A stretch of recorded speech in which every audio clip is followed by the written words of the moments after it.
वो तो कह रहे हैं कमल खिल रहा है 400 पार। 400 पार हमारे राष्ट्रीय अध्यक्ष ने पहले किया है कि 400 हार। प्रधानमंत्री ने डायरेक्ट हिंदू मुसलमान के नाम पर वोट मांग लिया है। बिना जुमले के ये एक भी चुनाव जीत नहीं सकते। कहीं ऐसा तो नहीं चुनाव आयोग ने भी अपने नाम के आगे लिख लिया है कि चुनाव आयोग मोदी का परिवार? कुछ बचा नहीं है, अब इनके चला चली का समय आ गया है भाजपा के। उत्तर प्रदेश में चुनाव का तापमान बढ़ता जा रहा है। रिबू श्रीवास्तव हैं, समाजवादी पार्टी की महिला प्रकोष्ठ की प्रदेश अध्यक्ष हैं और पार्टी का प्रचार कर रही हैं घूम घूम के पूरे प्रदेश में।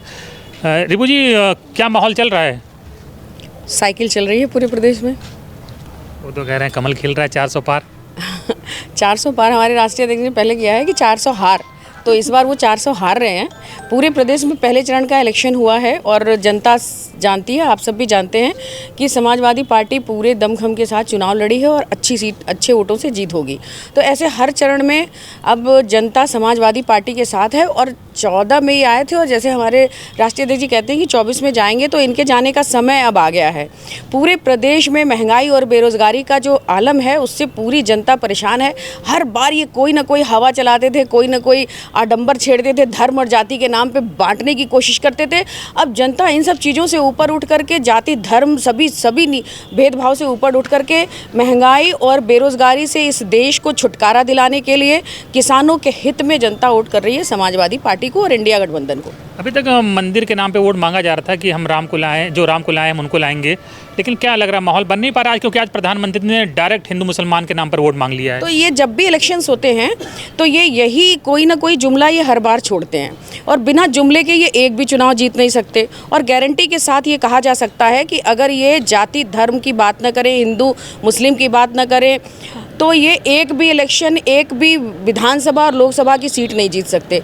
तो ये कभी भी रोजगार के मुद्दे पे, कभी भी महंगाई के मुद्दे पे, कभी भी किसानों के कर्ज माफ़ी के मुद्दे पे, एमएसपी के मुद्दे पे ये चुनाव नहीं लड़ते हैं। अग्निवीर जैसी योजना को ला करके और पुलिस भर्ती में घोटाले जैसी स्थिति ला करके ये एक भी चुनाव जीतने वाले नहीं है। इनको सब पता चल गया है, इनके सारे तंत्र फेल हो चुके हैं। जनता पूरी तरह से मन बना चुकी है भाजपा मुक्त सरकार। प्रधानमंत्री ने आज कहा है कि कांग्रेस जो है हिंदुओं के हिस्से का सारा जो पैसा है, विकास का पैसा है, जो कुछ भी है वो मुसलमानों को देना चाहती है। तो डायरेक्ट हिंदू मुसलमान कर रहे हैं, तो क्या लगता है कि चुनाव आयोग को संज्ञान लेना चाहिए कि चुनाव आयोग बिल्कुल ही सो गया है? चुनाव आयोग बिल्कुल ही सो गया है ऐसा तो नहीं कह सकते, लेकिन चुनाव आयोग संज्ञान ही कितना ले रहे हैं। हर जगह जहां पहली राउंड के इलेक्शन हुए हैं, पोलिंग हुई है, वहाँ पर कितनी जगह अनियमितताएँ हुई हैं और चुनाव आयोग को संज्ञान में लेना चाहिए। शायद अभी तक उन्होंने लिया नहीं और आगे ले, इसकी हम लोग उनसे अपील करते हैं। और हिंदू मुसलमान और बाकी जितनी चीज़ें हैं ना, ये महिलाओं की सुरक्षा की बड़ी बड़ी बातें की, नारी वंदन, अभिनंदन, तमाम बातें, नारी सम्मान, सुरक्षा और सब फेल्योर। मैं 2 करोड़ युवाओं को रोज़गार की बात किए, फिर कन्या विद्याधन की बात किए, महिलाओं की सुरक्षा की बात किए, सारी चीज़ें फेल होती जा रही हैं। और अब तो समय आ गया है, जनता मन बना के बैठी थी कि ये इस इलेक्शन में इनको हटाना है और वो समय आ गया है। जनता अब बिल्कुल कोई गलती नहीं करने वाली। कहीं ऐसा तो नहीं चुनाव आयोग ने भी अपने नाम के आगे लिख लिया है कि चुनाव आयोग मोदी का परिवार? ये इनके बहुत सारे जो सरकारी तंत्र हैं, सरकारी मिशनरियां हैं, ये किस तरह से सरकार के पक्ष में काम कर रही हैं, ये सब देख रहे हैं। जनता सब जान रही है, सब कुछ कह रही, सब जान रहे हैं। और जब जनता जागती है तो ये सारे तंत्र फेल हो जाते हैं। आज बहुत समय से बहुत बड़े ऐसे लोगों की सरकारें रहीं, लगता था कि अब उनके बाद तो कोई बचेगा ही नहीं, लेकिन ये हिंदुस्तान है, यहाँ पर योग्यताओं और क्षमताओं की कमी नहीं है। यहाँ बड़े बड़े धुरंधर हैं और जनता जब जागती है तो बड़े बड़े पुरोधा भी हवा हो जाते हैं। तो इसलिए अब कुछ बचा नहीं है, अब इनके चला चली का समय आ गया है भाजपा के। टीवी खोलिए तो बीजेपी का प्रचार, अखबार में तो टीवी का मोदी का प्रचार, बीजेपी का प्रचार, ऑनलाइन खोलिए, कोई वेबसाइट पे खोलिए, हर जगह बीजेपी का प्रचार। तो उनके पास से इलेक्टोरल बॉन्ड का इतना पैसा है, तो कैसे आप लोग उनका सामना कर पाएंगे? पैसा, जनता के लिए पैसे की जरूरत नहीं है। जनता 5 किलो राशन से तंग आ चुकी है, महंगाई से तंग आ चुकी है।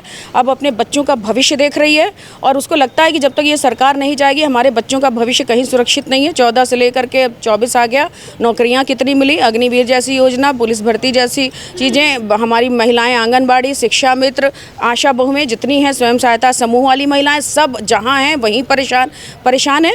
अब इनके मैं बता रही हूँ, इनके जाने का बिल्कुल समय आ गया है। इसलिए इनका पैसा, इनके सारे तंत्र सब धरे के धरे रह जाएंगे। जनता जब करवट लेती है और जिधर मन बनाती है उधर ही वहीं उसी दिशा में सरकार बनती है। और जनता का मन बन गया इंडिया गठबंधन को जिताने का। पूरब से पश्चिम तक आप देख लीजिए, हर जगह जनता मन बना के बैठी है किस तरह से इंडिया गठबंधन की सरकार बनानी है।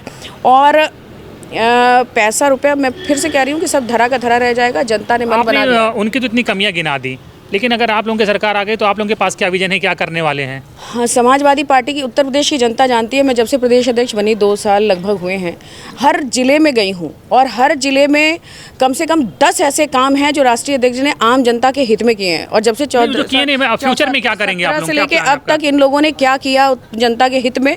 कोई काम ऐसा नहीं किया जिससे जनता ये कहे कि हाँ, उनकी महंगाई कम हो गई, उनकी गरीबी कम हो गई, उनकी पर कैपिटा इनकम बढ़ गई, उनकी GDP बढ़ गई। ऐसा कुछ भी नहीं किया। रोजगार बढ़ गया, ऐसा कुछ भी नहीं किया। समाजवादी पार्टी ने अपना मैनिफेस्टो जारी किया है और हम हमेशा से महिला कन्याओं की सुरक्षा के लिए कन्या विद्याधन योजना जैसी, हेल्पलाइन 1090 जैसी योजनाएं, बहुत कुछ, बेरोजगारी भत्ता जैसी योजनाएं शुरू करे थे पहले भी। और अब अभी जो 500 रुपये हम लोग समाजवादी पेंशन देते थे, अब वो 3000 हो गई है बढ़ करके। बेरोजगारों को भत्ता और बहुत सारी ऐसी स्कीम्स हम अपने, आप हमारे ऑनलाइन जा करके मैनिफेस्टो देखिए तो बहुत कुछ है। और जनता इस बात को भली भांति जानती है। जब राष्ट्रीय अध्यक्ष जी 12 से 17 तक जब उनकी सरकार थी समाजवादी पार्टी की, तो जनता के हित में जितने काम किए थे, आज जनता उसी को याद करके समाजवादी पार्टी की तरफ अपना मन बना चुकी है वोट देने के लिए। आखिरी सवाल, कितनी सीटें जीत रही हैं 80 में से आप लोग यूपी में? हम लोग सबके सब सीट जीत रहे हैं और सारे सीटों पे हमारी सारी सीटों पे मजबूती से लड़ रहे हैं। 1-2 सीटें ऐसी हो सकती हैं जहां हम लड़ाई, मोदी जी को भी बनारस से हरा देंगे क्या? नहीं, मैं तो कह रही हूँ 1-2 सीटें ऐसी हो सकती हैं जहां हम लड़ाई में हैं।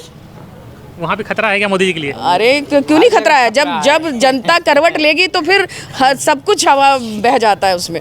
चलिए, बहुत बहुत शुभकामनाएं आपको। तो देखिए, रिबू श्रीवास्तव जी हैं, वो कह रही हैं कि यूपी की सारी सीटें जीत रही हैं, इवन मोदी जी की सीट पे भी, मोदी जी की सीट पे भी लड़ाई है। और मैं खतरा है, बिल्कुल खतरा है। वहाँ बनारस जैसी जगह में आप एक बार बारिश हो जाए तो जहाँ पर नमामि गंगे के नाम पे इतने सारे पैसे लगे, जहाँ पे करोड़ों रुपया लगा नमामि गंगे, वहाँ पे गंगा को शुद्ध करने की बात की गई, आज भी देखिए शाही नाला गंगा में जाता है। पूरा बनारस उलट पुलट हो जाएगा। कहाँ सड़क है, कहाँ नाली है, पता ही नहीं चलेगा। एक बारिश हो जाए तो बुनकर वहाँ परेशान है, वहाँ बिजली के कारण लोग परेशान हैं। तो कह रहे हैं तो क्योटो बना दिया काशी को। हाँ, तो भगवान ऐसे एक बार आप चले जाइए, एक बारिश का आप वहाँ, एक बारिश में आप चले जाइए तो बनारस के बुनकर परेशान हैं, वहाँ के सभी छात्र परेशान हैं, नौजवान परेशान हैं, महिलाएं। तो अभी जिस दिन मोदी जी लास्ट टाइम आए थे उसी दिन कक्षा 9 की एक बच्ची ट्रेन में उसकी डेड बॉडी मिली बनारस में। मतलब उसके साथ रेप हुआ, उसकी हत्या कर दी गई और उसी दिन मोदी जी का बनारस में दौरा लगा था। तो कहीं भी न महिलाएं सुरक्षित हैं और न महिलाएं संतुष्ट हैं इस सरकार से, क्योंकि महंगाई के कारण जो सबसे ज़्यादा रसोई में मार झेलनी पड़ती है वो महिलाओं को झेलनी पड़ती है। तो इससे तो पूरा देश मरमाहत है। तो जब तक वो नहीं जाएंगे तब तक कहाँ से भाजपा का सफाया होगा। बिल्कुल, रिबू श्रीवास्तव जी को आपने सुना और वो बहुत कॉन्फिडेंट है कि समाजवादी पार्टी मैक्सिमम सीटें यूपी में जीतने जा रही है। धन्यवाद रिबू जी।